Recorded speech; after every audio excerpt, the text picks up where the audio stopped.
जिस वक्त देगी बहुत आवाज जिस वक्त देगी घर से बाहर निकलना पड़ेगा, बाहर निकलना पड़ेगा।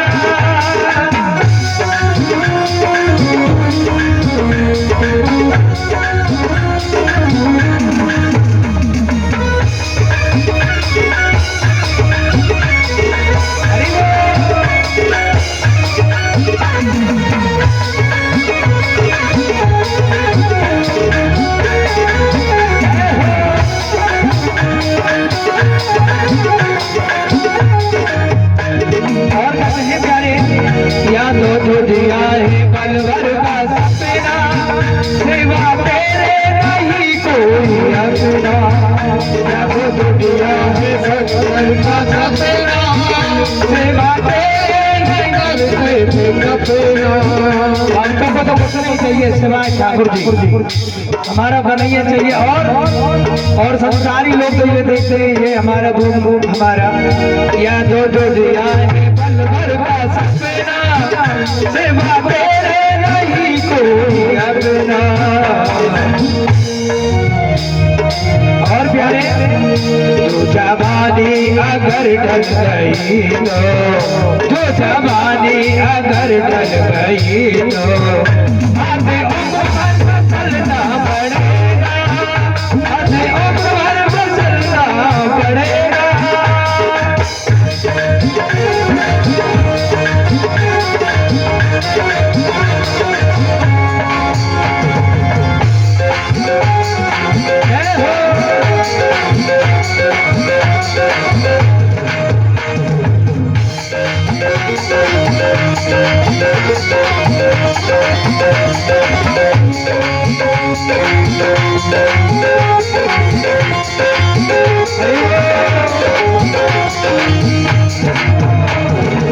और नहीं साज होने पहले सवेरा,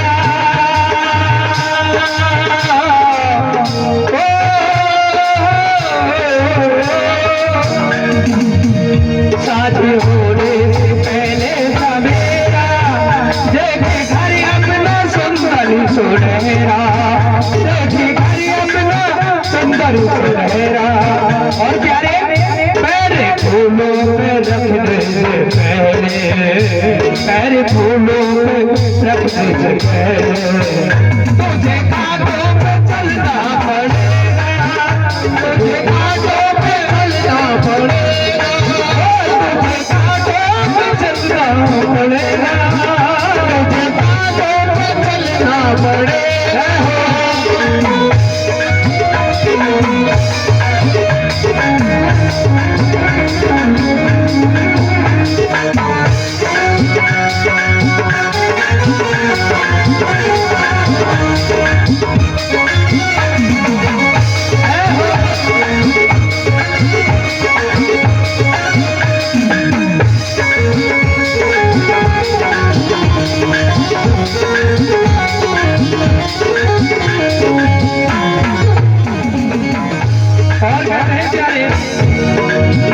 या तो मिट्टी का हर आदमी है, संसार में कुछ नहीं है, मर जाते हैं तो मिट्टी में ही मिलना है।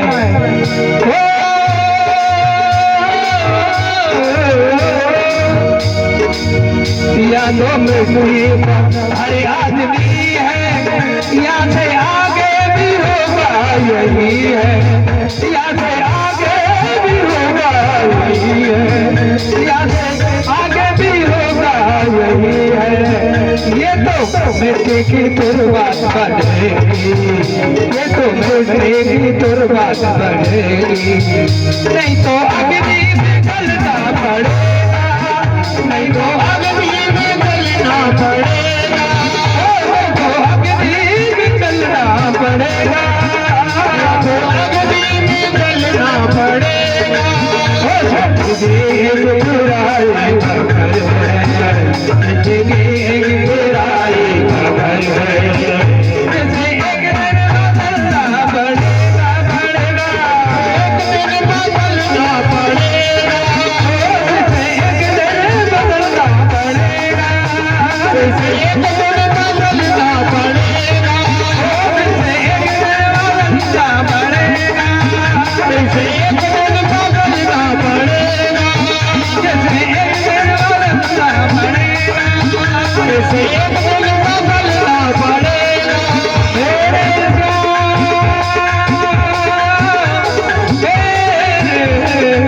श्याम, मेरे श्याम, मेरे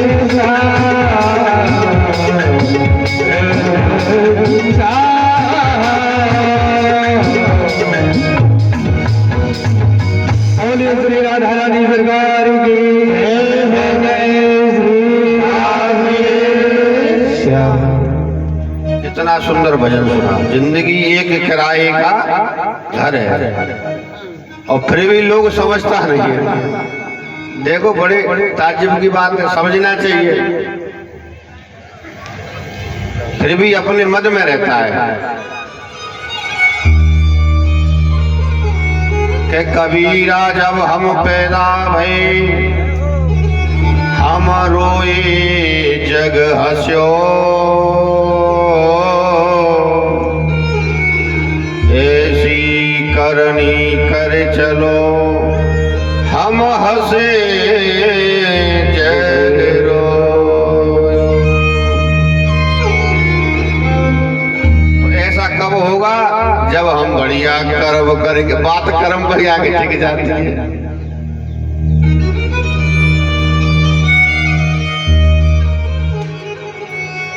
तो कर से कर्म करो बेदनाना, कर से करावे करो बेदनाना, कर से कर्म सजरा को जहाँ कृपान धारा, सजरा को जहाँ कृपान धारा, कर से कर्म करो बेदनाना,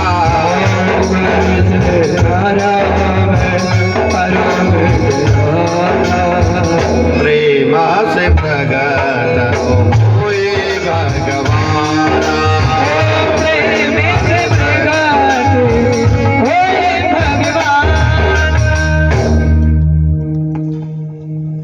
तो कर्म है, जैसा कर्म करोगे वैसा फल मिलेगा। और आज परिषद जी शिकार खेलने चल दिए, कलयुग वास कर गया,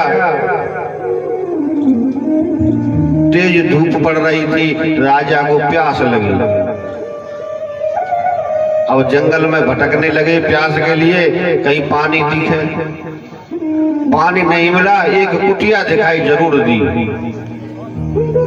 कुटिया के पास गए तो वहां पर समीक ऋषि है ना, वो तपस्या कर रहे थे, समाधि में लीन थे। उन्होंने आवाज दी, हे संत, हे संत, जो इंसान परमात्मा की समाधि में लीन हो, भजन कर रहा हो ना, तो उसे कुछ पता नहीं रहता। आजकल का भजन कैसा है कि जो करे हरे राम हरे राम हरे राम, अरे लाला वहाँ काम कर लियो, आओ, हाँ ठीक है, फिर हरे कृष्ण, अरे फलानो काम ना करो तेरे बेटा, वहाँ चले जाइयो, चलते जा रहे। तो भजन क्या है? भजन तो एकांत की चीज है। भोजन करना चाहिए तो वो भी एकांत में ही करना चाहिए, नहीं करना चाहिए भोजन एकांत में। सबके सामने रोटी पे चटनी धर के खाओगे ना, पड़ोसी ने भी देख लिया, अब पता पड़ रहा है, देख ले चटनी पे तो आएगा। चाहे तुम अपने घर में पानी से रोटी खा करके आई हो, अरे बहन खाएगा आनंद आएगा, बाहर आ बोलो वास्तव में आज तो बड़ो पनीर बनाया, लल्लू के पापा पनीर लेके आए, बड़े गजब की सब्जी बनी साहब है। तो भोजन एकांत का होना चाहिए, भजन भी एकांत का होना चाहिए। अब भूल मत जाना, एक घड़ी आदि में पुण्या।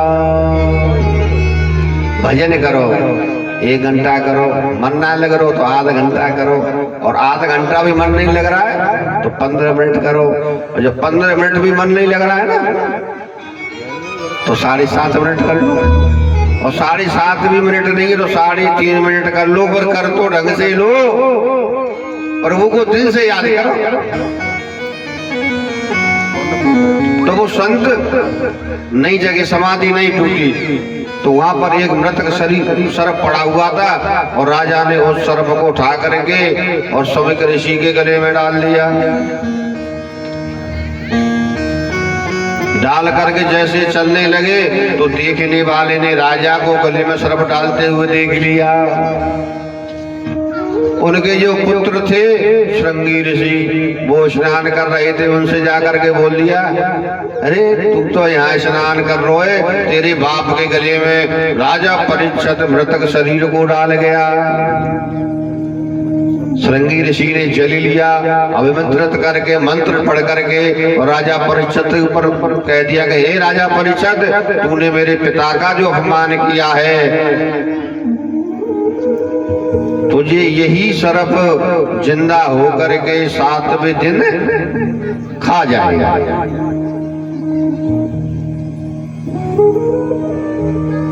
और स्नान करके श्रृंगी ऋषि कुटिया पर आ गए। सौमिक ऋषि जी की जैसे ही आंख खुली, उन्होंने अपने गले में सर्प को पाया।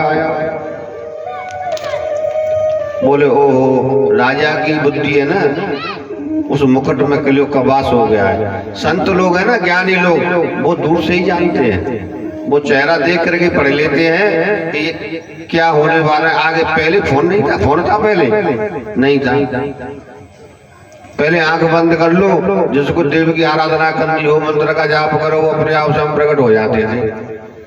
अब तो मंत्र ना करे, वो तो मोबाइल नंबर डायल करो, जियो को करते हो चाहे एयरटेल हो। पहले मोबाइल क्या था।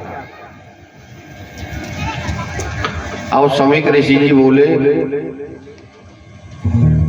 बेटा आ गया श्रृंगी ऋषि, तुम ठीक हो? बोले पिताजी, आज के 7वें दिन परीक्षित को तक्षक सर्प रस लेगा। मैंने तो श्राप दे दिया, उनकी अकाल मृत्यु हो जाएगी। इतना सुनते ही ऋषि के नेत्र सजल हो गए। सजल माने जल भर आया, सजल हो गए। बोले अरे बेटे, ये तुमने क्या किया? इतने बड़े धर्मात्मा राजा को तुमने अकाल मृत्यु का श्राप दे दिया, ये तुमने अच्छा नहीं किया। ये संतों की परिभाषा नहीं है। तितिक्षया करुणया मित्राय चाकल जंतु सह संपेन च सर्वात्मा भगवान संप्रसीदत। हम लोग संत हैं बेटा, और संत को करुणावान होना चाहिए, दयावान होना चाहिए।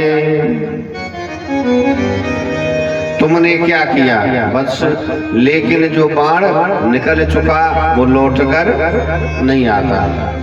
धनुष से छोड़ा हुआ तीर कभी वापस नहीं आता। और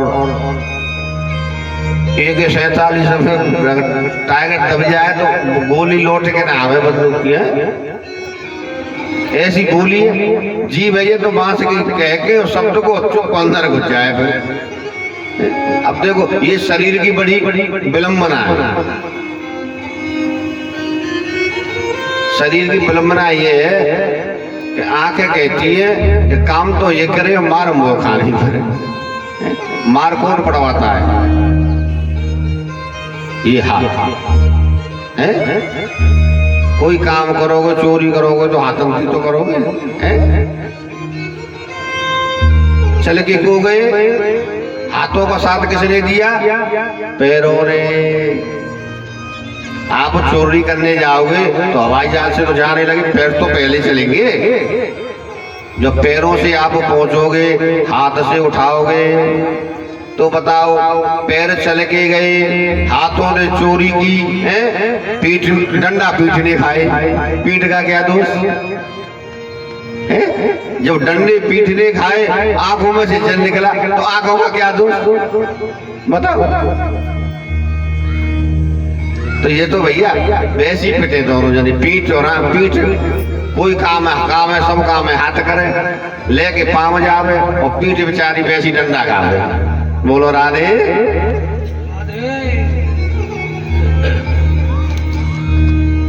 तो सभी के ऋषि बोले बेटा अपना काम ये नहीं है, पर ऐसा है, चलो ठीक है, जो तुमने किया होने को कोई नहीं टाल सकता है। जिसके साथ जो होना है ना वो होकर के रहेगा। परीक्षित महाराज ने मंत्री को सूचना दी और समीक ऋषि जी ने अपने पुत्र से कह दिया कि तुम जाओ राजा परीक्षित को बता दो कि 7वें दिन जो तक्षक तुमने पिता के गले में डाला था वो जीवित होकर के राजा तुमको खा जाएगा, अपना मुक्ति का उपाय कर ले। सोचने लगे तो राजा परीक्षित अपनी युक्ति का उपाय सोचने लगा। परीक्षित महाराज ने मंत्री को सूचना दी कि जाओ और बड़े बड़े और तुम अपना ये ना प्रधानमंत्री परीक्षित महाराज ने मंत्री को सूचना दी कि हमारे ज्येष्ठ पुत्र जन्मेजय को राजगद्दी पर बैठाने की व्यवस्था करिए, तैयारी करिए। सारी तैयारी आनन फानन में हो गई। रानी ने कहा कि हस्तिनापुर और इंद्रप्रस्थ दोनों नगरियां आज सज क्यों रही हैं, क्या बात है राजन? तो राजा परीक्षित अपनी पत्नी के पास आकर बैठे और बोले देवी आज मैं तुम्हें दुनिया का सबसे बड़ा आश्चर्य सुनाता हूँ, ध्यान दीजिए। परीक्षित महाराज कहते हैं कि मैं आपको दुनिया का वो आश्चर्य बताना चाहता हूँ जो आज तक तुमने किसी से नहीं सुना हो। बोला ऐसा क्या बात है, आश्चर्यजनक ऐसी क्या बात है? कि देवी ये बात है कि मुझे पता चल गया है कि 7 दिन से पहले मैं मरने वाला नहीं हूँ। ऐसे राजा परीक्षित हुए हैं जिनको काल के बारे में पहले ही पता चल गया। बोलो राधे। बोले भाग्य में हरिलाल की जय। जाएगा जब जहां से, जाएगा जब जहां से, और कुछ भी न साथ होगा। जाएगा, सभी गाएंगे, ताली उसे पकड़ते बड़े भाव से। जाएगा जब जहां से, कुछ भी न साथ होगा। 2 गज कपट का टुकड़ा तेरा लिबाज होगा।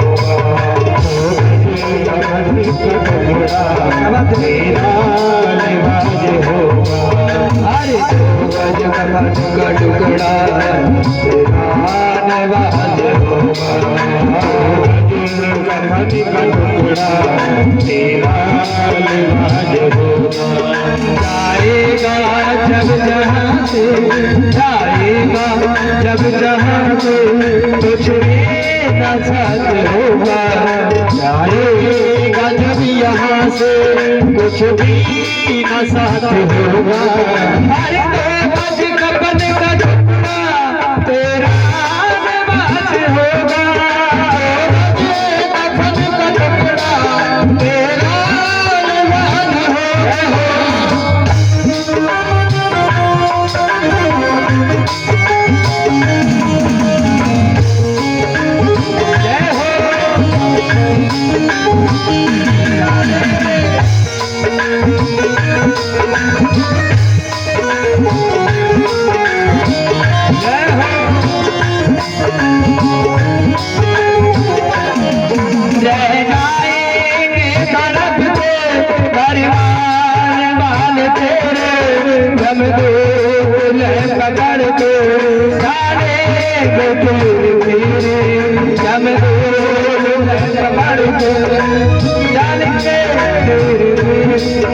जब आदमी मर जाता है तो घर वाले की तरफ हो या कोई भी तरफ हो चला गया हो रह जाएंगे तरफ से परिवार बाल तेरे हम दूर कमर के डालेंगे दूर हम दूर कमर के डालेंगे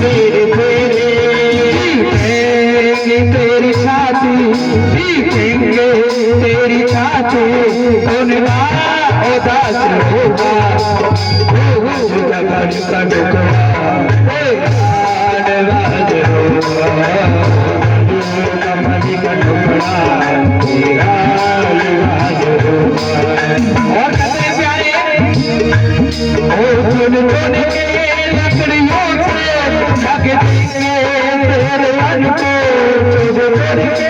लकड़ियों से ढक देंगे तन को ले जाएगा नकट कर छाकर जो कफन को ले जाएगा नकट कर छाकर तेरे कफन को और प्यारे देगा आग तुझमें देगा आग और कोई नहीं देता है अपना ही देता है उस पर भरोसा होता है कि ये हमारा बेटा है कोई आएगा सामने आग देने और दूसरा कोई नहीं आएगा देगा आग तुझमें देगा आग तुझमें बेटा जो खास होगा अरे करूँगा जो देगा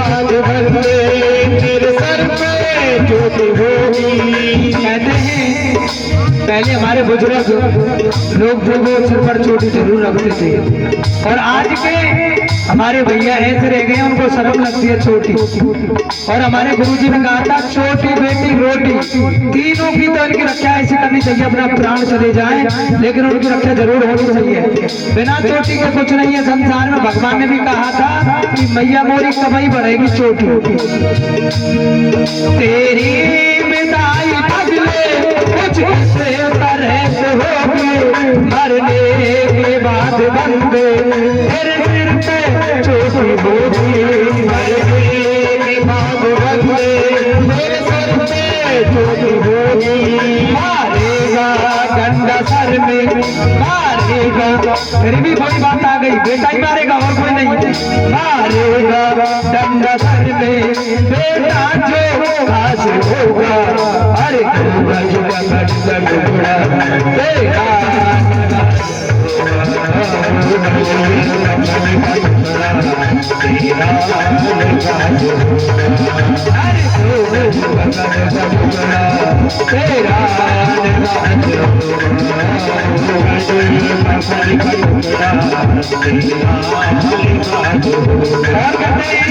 लास्ट में कैसी आए सोने की तेरी काया चल करके खाती होगी कुछ भी नहीं बचेगा बाकी जो राखी होगी कुछ भी नहीं बचेगा बाकी जो राखी होगी कुछ भी नहीं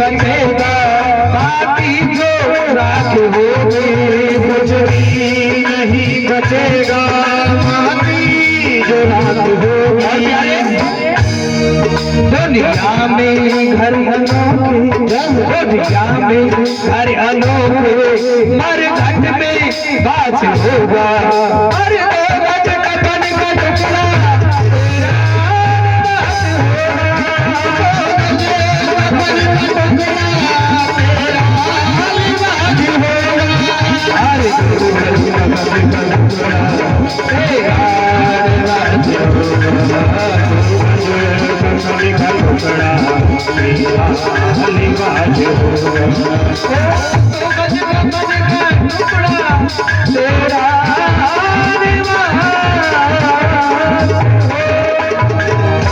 बोलिए भाग्य में हरि राम की जय हो, जय जय श्री राधे श्याम।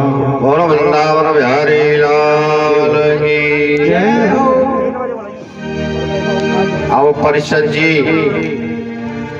अपने पुत्र को राजवाड़ दे करके और निकल गए। परिषद ने राज को त्याग दिया और एक लोटा भी अपने साथ नहीं लिया, सर्वस्व छोड़कर वन चले गए। पतित पावनी गंगा के किनारे एक वृक्ष के नीचे जाकर के बैठ गए। जो राजा अच्छा होता है ना, या इंसान अच्छा होता है, उसके कर्म अच्छे होते हैं। जब उससे कोई घटना घटित हो जाए ना, तो बहुत दूर तक पता चल जाता है, भाई चलो वो इंसान बहुत अच्छा था, सबके काम आता था, नेक दिल का था, तो सब आते हैं मिलने के लिए। तो ऐसे ही राजा जनमे जी की मृत्यु का श्राप का पता चला तो बड़े बड़े संत और राजा परीक्षित के पास पहुंचने लगे और एक ही प्रश्न करे कि मुझे 7 दिन का श्राप दिया है मुक्ति का, कोई ऐसा साधन बताओ कि सर्प काटने से अकाल मृत्यु तो मरूंगा, लेकिन मेरी मुक्ति हो जाए। मुक्ति कैसे होगी, क्या साधन है? तो बड़े बड़े ऋषि बैठे हैं, परीक्षित के ब्रह्मा के पुत्र वशिष्ठ मुनि बैठे हैं। वशिष्ठ मुनि के पुत्र शक्ति तो रहे नहीं, शक्ति के पुत्र पाराशर मुनि बैठे हैं। पाराशर मुनि के पुत्र वेद व्यास भी बैठे हैं। देवेंद्र बघेल ने स्वागत करेगा। आपको जरा और स्पष्ट कर दूं कि वशिष्ठ मुनि हैं जो सुखदेव के परबाबा लगते हैं, और पाराशर मुनि सुखदेव के बाबा लगते हैं। मार्कंडे ऋषि बैठे हैं। ये मार्कंडे ऋषि तो ऐसे हैं कि जिनके जीवन में हजारों इंद्र बदल चुके हों, उन पे भी मुक्ति का साधन नहीं है। हमारे देवेंद्र बघेल जी की तरफ से व्यासपीठ के लिए और सभी कलाकारों के लिए एक स्वामी और कुछ दक्षिणाएं अर्पण की है, उनके लिए बड़ी जोर से ताली बजाएं। और ठाकुर जी सदैव धर्म के कार्यों में उनको ऐसे ही प्रेरित करता रहे, लगाता रहे, यही विनती है। जय हो। परिषद ने कहा, मैं व्यक्ति की बातों में आप शब्दों का समय नष्ट नहीं करना चाहता, इसलिए केवल इतना बताइए कि 7 दिन में मरने वाले की मुक्ति का उपाय क्या है। कोई निर्णय नहीं कर पाया। एक से एक बड़े ऋषि बैठे हुए हैं, लेकिन मेरे कृष्ण के परम लाडले व्यास के परम वंदनीय पुत्र 16 वर्षीय आदरणीय सुखदेव जी महाराज, जो कृष्ण की समाधि में बैठे थे ना, व्यास जी से भागवत पढ़ने के बाद वो वन चले गए और तुरंत उन्हीं सुखदेव की समाधि टूटी और उनका मन कहने लगा कि तू चल राजा परीक्षित के पास चल।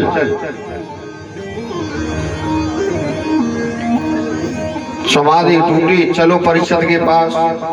तत्रा भवद भगवान व्यास पुत्र यद्रक्षया गावट मानो अपन पेक्ष अलाच्छलिंगो निज नावतुष्टो वृतश्च बालरवधूतवेशः।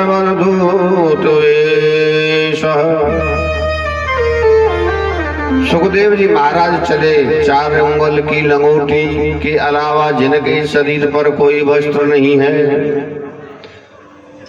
चौड़ा वक्षस्थल है, लंबी भुजाएं हैं, 16 वर्ष परम सुंदर नीलमणि जैसा चमकता जिनका चेहरा, ऐसे सुखदेव जी महाराज हैं। और सुखदेव जी महाराज हैं, परीक्षित की सभा में पहुंच गए। बोलो सुखदेव महाराज की। सुखदेव परीक्षित से बोले, समझो तुमको मुक्ति मिल गई। राजा परीक्षित के हर्ष की सीमा नहीं रही, सुखदेव के चरणों में गिर पड़े।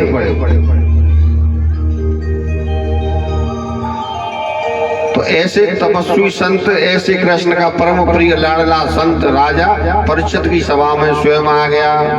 आज उल्टी गंगा बह गई, जबकि कुआं को, इंसान को कुआं के पास जाना चाहिए पानी पीने के लिए, लेकिन कुआं ही चला आया परीक्षित के पास। इधर तो परमात्मा के भक्त सुखदेव जी और उधर परमात्मा के भक्त परीक्षित, जिसके परिवार की स्वयं परमात्मा ने रक्षा की हो। कितना बड़ा सौभाग्य प्राप्त है। ये शाम स्मृणात कुशान सदः शोधयन्ति वैं ग्रहाः किं पुनर्दर्शनम स्पर्श पाद शोचासनान्धवः। आप जैसे महापुरुषों को तो नाम स्मरण मात्र से अमंगल दूर हो जाते हैं। आपके दर्शन करने का अवसर मिला, इससे बड़ा सौभाग्य क्या है। परीक्षित महाराज ने सुखदेव का पूजन किया। संतों ने इशारा किया कि ज्यादा प्रशंसा करोगे ना तो मैं यहाँ से उठ के चला जाऊंगा। कलयुग में क्या है कि जिसकी ज्यादा प्रशंसा करोगे ना वो कहेगा वाह आनंद आ रहा, और उस इंसान की प्रशंसा करना बंद कर दी। 4-5 माताएं बहना बैठ जाते हैं। हाँ बहने कहा कह रही हो, ये तू कल कीर्तन में गई थी ना, तो तूने बहुत सुंदर भजन गाया। कौन सा भजन फिर? जब पता है कि कौन सा भजन फिर, कब, कहाँ? अरे वाह, राधा के जा गई गाई, वो याद ना आ रही। कौन सी कह रही? तो वो कह रही वो गोपी बैठी का। हाँ, तो इंसान की बड़ाई करना। तो सुखदेव जी बोले, देव कथा सुननी है तो सुनो, मुझे खजूर के पेड़ पे मत चढ़ाओ। परीक्षित बोले, मुझे परम आनंद मिला आपका पदार्पण होने से। अतम प्रछाम से सिद्ध योगिना परम गुरु पुरुष में यत्कार्य सर्वथा। जल्दी मरने वाले व्यक्ति की मुक्ति का उपाय क्या है? जल्दी मरने वाले को क्या करना चाहिए? बस यही कृपा करके मुझे बतावें। परीक्षित जी समझाने लगे, कहने लगे। सुखदेव जी कहते हैं, वेद की ओर से कलयुग में व्यक्ति की उम्र 100 वर्ष निर्धारित की गई है। सतयुग में एक व्यक्ति की उम्र 1 लाख वर्ष थी। सतयुग के बाद त्रेता युग में एक व्यक्ति की उम्र हो गई 10,000 वर्ष। इसके पहले कोई मरता नहीं था। त्रेता युग के बाद आया, एक शून्य हट गया। कितना रह गया? 2000, 1000, और 1000 में तो एक और शून्य हट गया। 100 वर्ष। कलयुग में वो भी 100 वर्ष नहीं है। अब तो 50 में घंटी बज जाएगा, 60 में पहुंच जाए तो बहुत ज्यादा। खाना पीना है ना, वो बदल गया।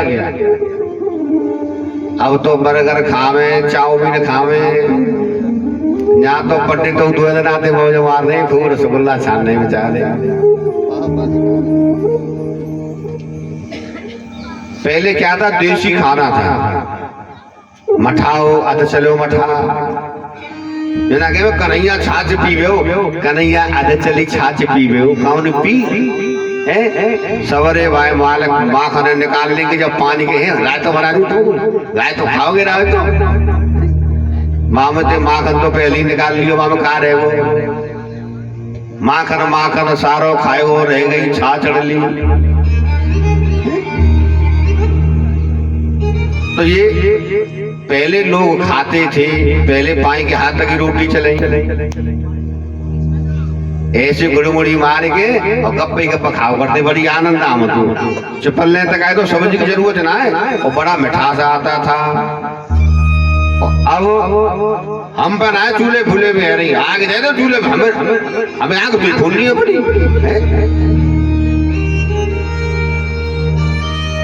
चूल्हे की रोटी बिल्कुल भूल गए। अब तो जो बटन सी दवाएं थे पांच सौ काम ना है। अब वो लाइट जो खत्म है जो हमें बीमारी लग गई, अब तो वही काने जो है तो गप चालू हो जाए। अब तो उसमें जैसे लाइटर की तरह सिस्टम आ गया है, बटन को ऐसे दबाओ और यो करो तुरंत अग्नि प्रवेश में। ये काम बढ़िया रेडीमेड सौदा है। आप सब्जी चूल्हे पे बना करके खाना और गैस पे बना करके खाना, आपको अलग ही अंदर दिखेगा, मिठास अलग ही आएगा। अब गैस की रोटी खाए खा के तो पेट में गैस भरने लग गई। जो खाना पीना था ना पहले मेहनत करती थी, अब मेहनत नहीं करते हैं। अब तो घूमे आए, बोले हम गांव में ना रह रहे बाजार में रहेंगे, तो गांव में रहेंगे तो ना झाड़नों पर है वो दगरी तक। और बाजार में तो दिया पैसा है तो मकान बनाना है तो एक कमरा में रह लियो भैया, झोपड़ी साफ कर ले चक्कर पड़े रहे आराम से। खाई भी पति देव ले आया शाम को टूटी करके बच्चा घर आ जाए हारो चका चका आनंद नाम है। मैडम कहे भाई वास्तव में बड़ो आनंद आए हो जी घरों, परमात्मा ऐसी राखे। अरे गांव में दूध है मिठाई है ले आओ। तो सुखदेव जी कहते हैं वेद की ओर से कलयुग में व्यक्ति की उम्र 100 वर्ष निर्धारित की गई, लेकिन 100 वर्ष आदमी आपको लाखों में एक मिलेगा जो 100 वर्ष तक जीवित रहे नहीं। मैंने बताया हो ना 60 थे 80 मान लो, 80 पर तो मुश्किल पहुंच रहे हैं। 25 वर्ष और रहे और वो सांसारिक कार्यों में लग गए। अब मानो 50 वर्ष, 50 वर्ष में 25 वर्ष स्त्री संग गुजार दिए और 25 वर्ष और रहे उसमें सांसारिक कार्यों में लग जाता है। अब तुम सीधो ही गणित लगाए लो, आज बच्चा जब पढ़ेगा तो 4-5 सालों तो पढ़े हुए बैठा रहो, 23-24 तक तो भर्ती दे गए, 24 तो वैसे ही निकल गई आगे भर्ती देखी भी। और फिर शादी हो जाए 24 में निकली गई, 48 है गए और 48 में निकली गई आदि। भाई 12 घंटे तो जगता है इंसान, बचा कहा। श्वास श्वास पर कृष्ण भज, श्वास श्वास पर कृष्ण भज, वृथा श्वास मत खो।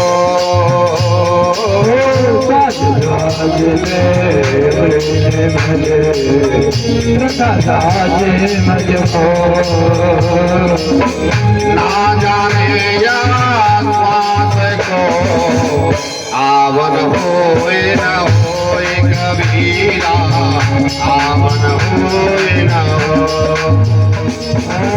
ना जाने या श्वास को आवन होए न होए कबीरा, आवन होए। इस श्वास का पता नहीं कब निकल जाएगा, वो लौट कर आएगी। एक बार निकल गई ना, जिसने इस शरीर को चौले को छोड़ दिया वो दोबारा इसमें प्रवेश नहीं कर सकती। इसलिए प्रत्येक परिस्थिति में चलते फिरते उठते बैठते रोते हंसते नाचते गाते खाते पीते हर स्थिति में गोविंद को याद करना चाहिए। अब तो याद कम करे वैसे, जब कमर टूटे ना जब ज्यादा याद करें दादा। कर से करम करूं बेदेना, कर से करम करूं बेदेना, मन राखूं जहाँ कृपा निधाना, मन राखो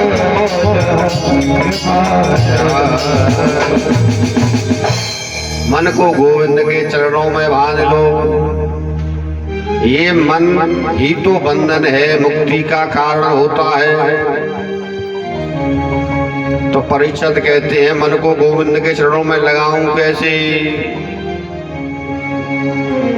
सुखदेव ने कहा राजन, मन को वश में करना तो 4 बातों का ध्यान रखना।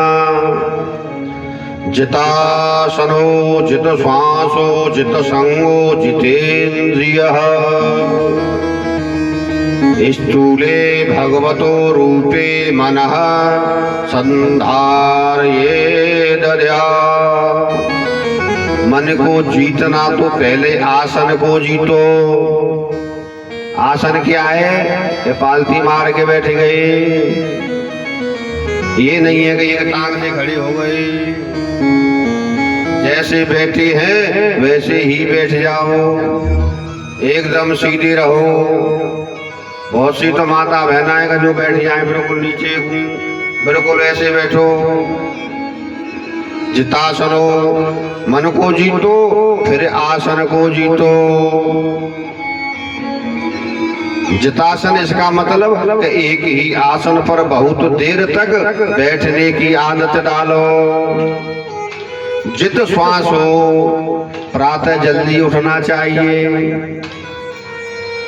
ये 12 बजे तक कथा चले आराम तो 4 बजे नहाए धोए के 1 घंटा में सिंगार रह जाएगा, उसमें निकल देंगे कथा सुने।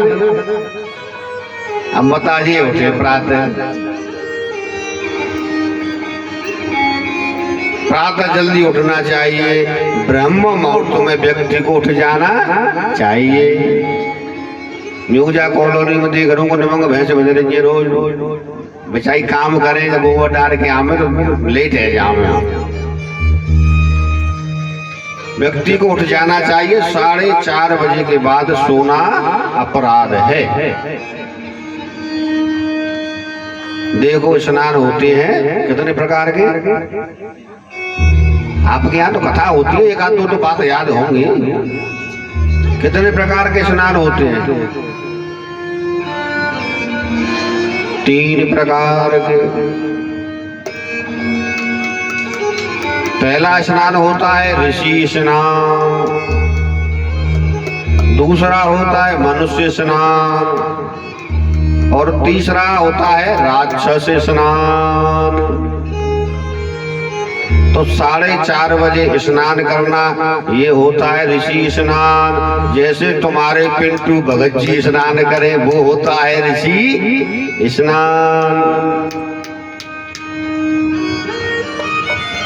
4:30 बजे सूर्योदय के 10 मिनट पहले स्नान कर लेना, ये होता है मनुष्य स्नान।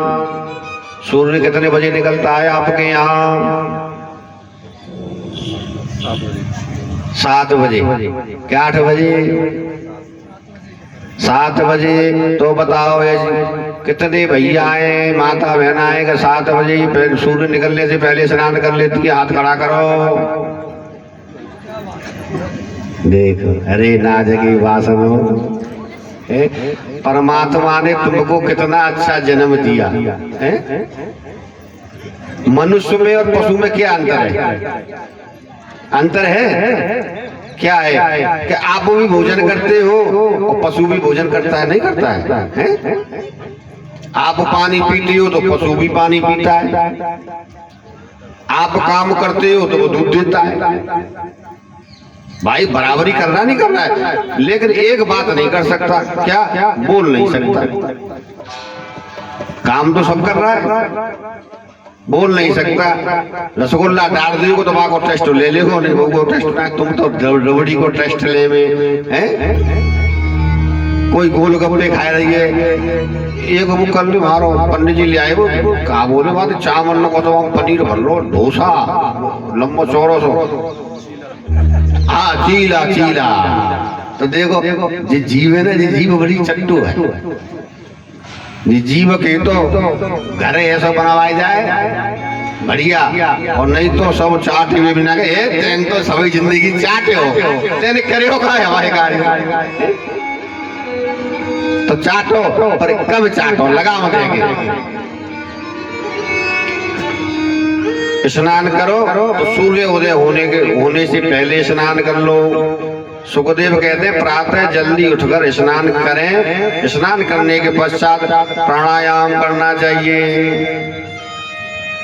रामदेव बाबा खुद दिखावे को, जो टांग करो को, जो करो, जो हाथ में करो, जो ऊपर करो नीचे करो, व्यायाम करना चाहिए।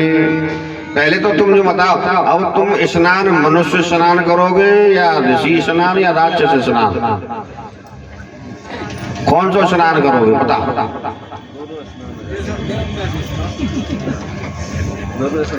सूर्य उदय होने से पहले, लास्ट 8 बजे से पहले स्नान हो जाना चाहिए। 8 बजे से स्नान, हाँ अगर घर में कार्य है, पशु हैं तो लेट हो सकता है। अगर पशु नहीं है तो पहले स्नान करें और फिर रसोई में घुसे, और रसोई में घुस करके फिर आटा लगाएं। अब तो भाई यूट्यूब पे धलेंगे, लाल दुपट्टा उड़ गया, नहीं होना चाहिए। आटा मारो और सीधा हरे राम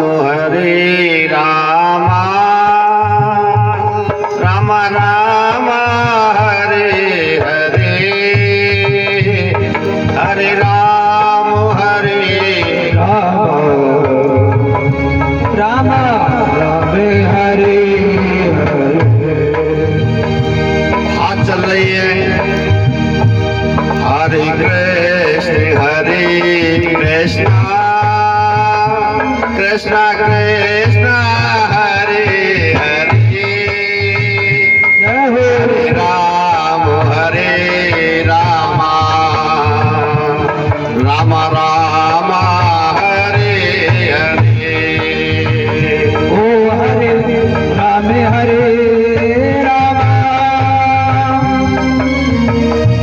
राम राम राम हरे हरे। ओ हरे कृष्ण कृष्ण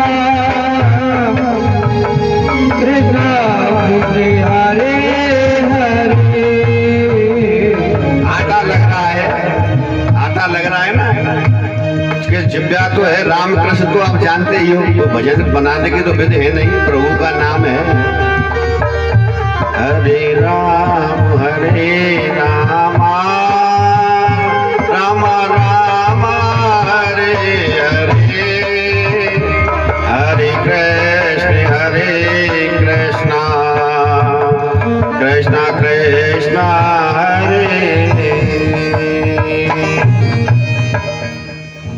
देखो आटा भी लग रहा है, परमात्मा का भजन भी हो रहा है, तो उस आटे की जो रोटी बनेगी ना, उसमें बड़ा अलग ही स्वाद आएगा, मिठास आएगा।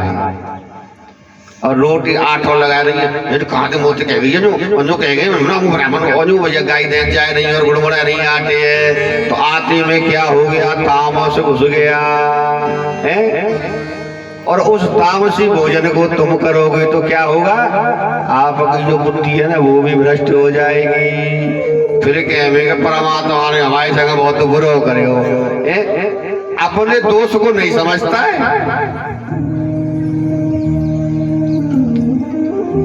तो 8 बजे से पहले स्नान करके आना, कल मैं पूछ लूंगा। और जो 8 बजे से पहले स्नान करके नहीं आवेगो तो वो रात में बड़े बड़े दांतन का हुआ दिखेगो। और सवेरे जगते हो तो सवेरे जग करके क्या करना चाहिए, हाथों को सामने करना चाहिए और देखना चाहिए। कराग्रे वस्ति लक्ष्मी कर मध्य सरस्वती, कर मूले स्थितो ब्रह्मा, प्रभाते करे दर्शन। अब तो प्रभाते कफ दर्शनम, अब तो हाथों के दर्शन कहा करें, चाय के दर्शन पहले कर लें। जगने से पहले अपनी हस्तरेखाओं को देखें, हाथों को देखें। कहती है ना, अरे बहन मैं जैसे ही निकल के गई ना, उस सामने पड़ोसिन भर गई।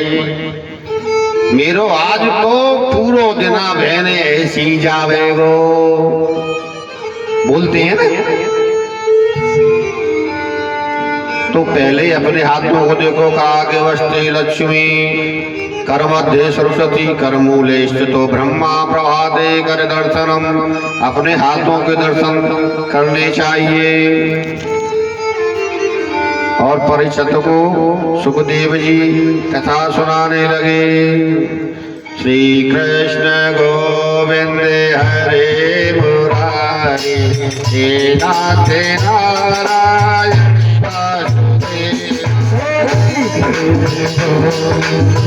हरे मुरारी, नारायण गोविंद हरे मुरारी, हे नाथ नारायण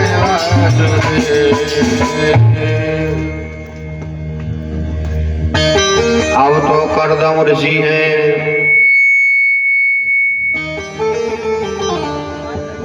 कर्दम ऋषि है और कर्दम ऋषि कह रहे हैं कि हे भगवान मेरी शादी है जावे।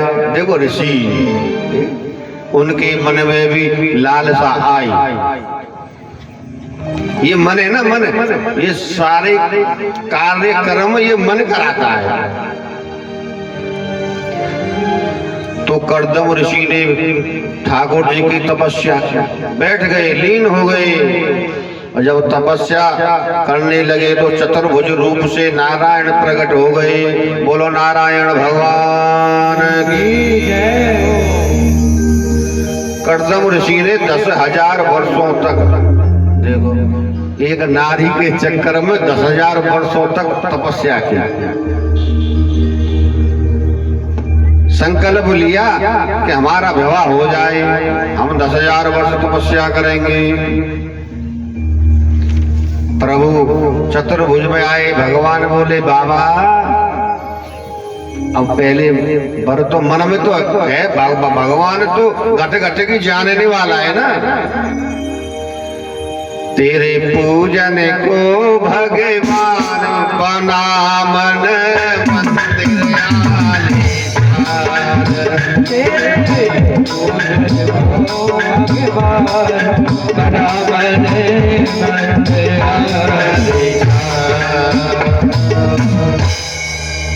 जो तेरे मन है ना, तेरे मन के ही अंदर मंदिर है। इस मन के मेल को धोले।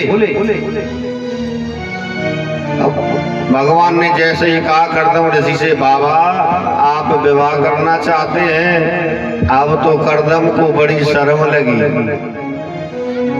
भगवान से कैसे कहें कि हमने शादी के लिए तपस्या की है, लेकिन भगवान तो जानने वाले हैं ना। पुराने जमाने का नियम था कि जब माता पिता शादी की बात करते तो बच्चे वहां से उठकर अंदर चले जाते। अब आए जामे, अब तो कोई कोर्ट मैरिज कर रहे हो तो कोई लव मैरिज कर रहे हो।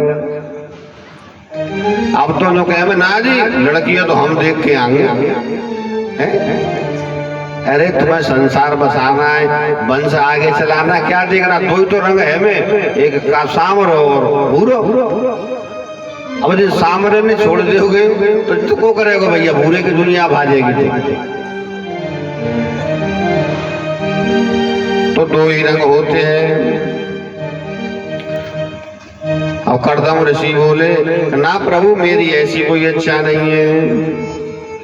प्रभु ने कहा देखो कर्दम बाबा झूठ तो बोलो, सही सही बताओ।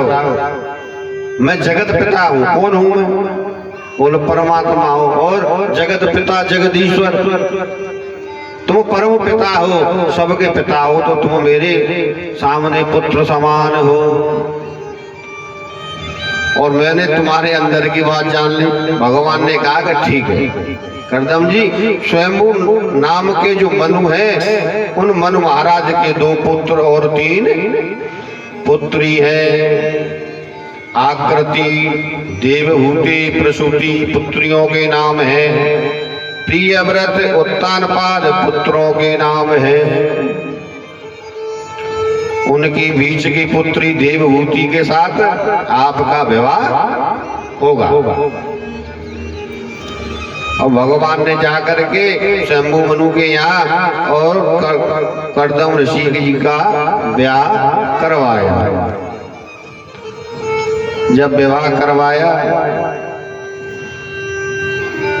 शंभु मनु जी ने कर दी, विदा कर दी। अब करदम जी बोले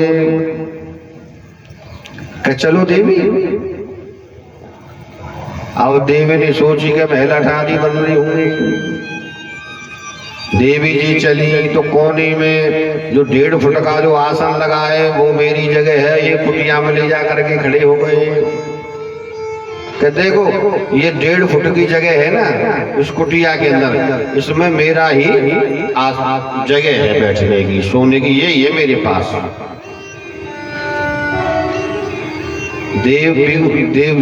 देवभूति के नेत्र सजल हो उठे। इतना बड़ा त्यागी महापुरुष, घरवाली से बढ़िया बात करो ना, माँ के आगे तो कबो को वो बेचारी संग रो जाए। हाँ ये तो गलत है।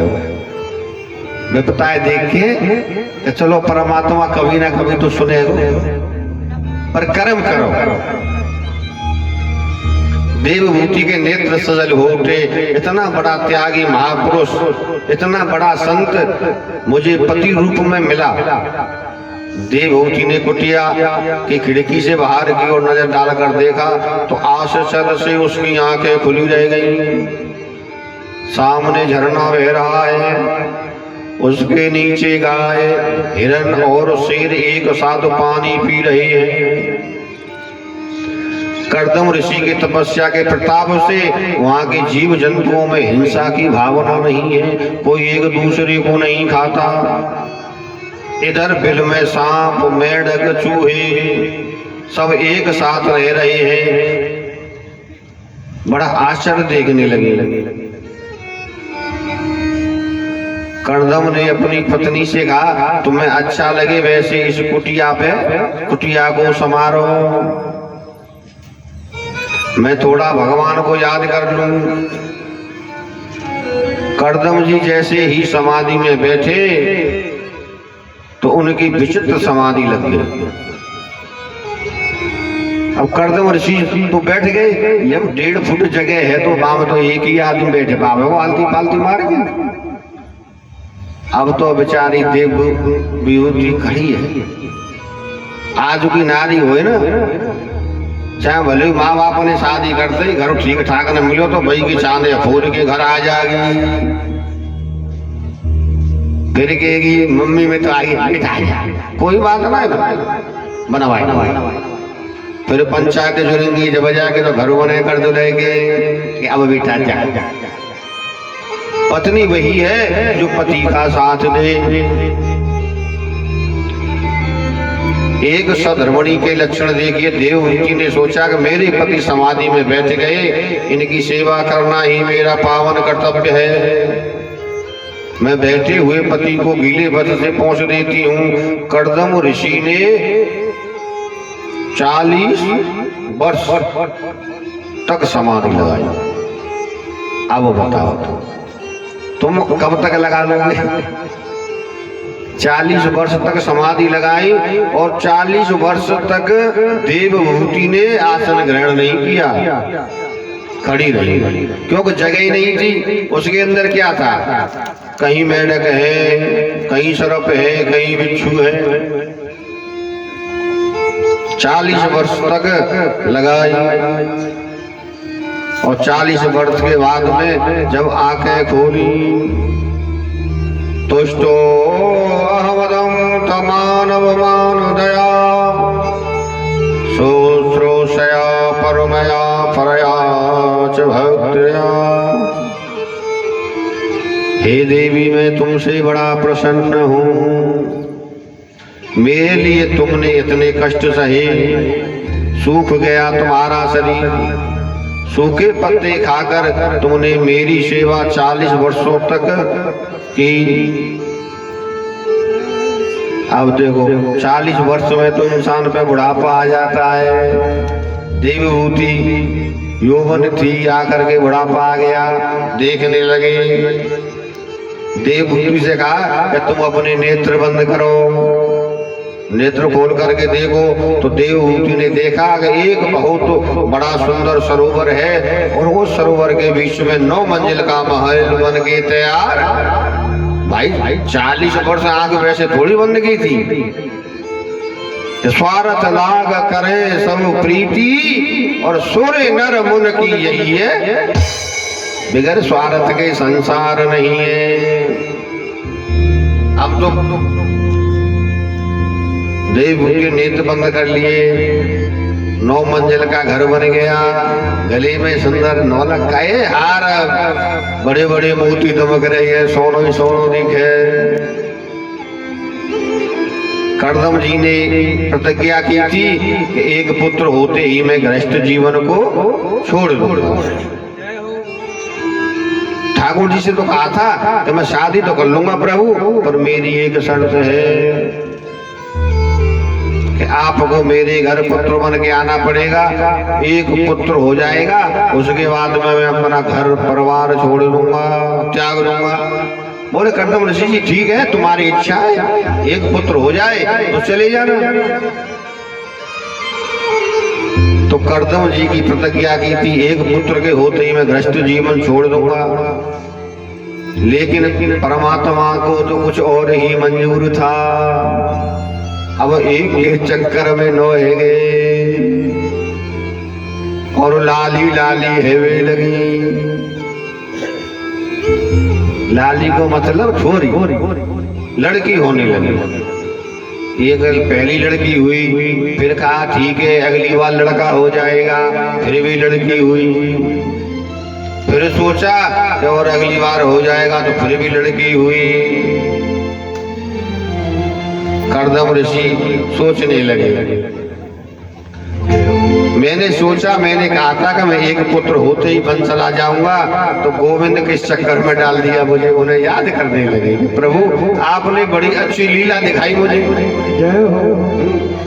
भाई कपिल जी को शादी थी, कर्दम ऋषि जी ने शादी की, विवाह किया, तो विवाह का भी आनंद लेना चाहिए। प्रभु बोले ठीक है तुम इसी में फंसे रहो, तुमको शादी करनी थी ना।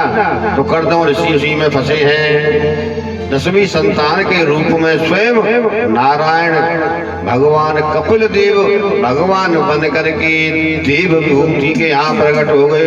बोलो कपिल भगवान की जय। बोलिए भाग्य बिहारी लाल की। ओ कबहू की हो न भजने बा कैसे बीतेगी, कबहू की हो न भजने बा कैसे बीतेगी।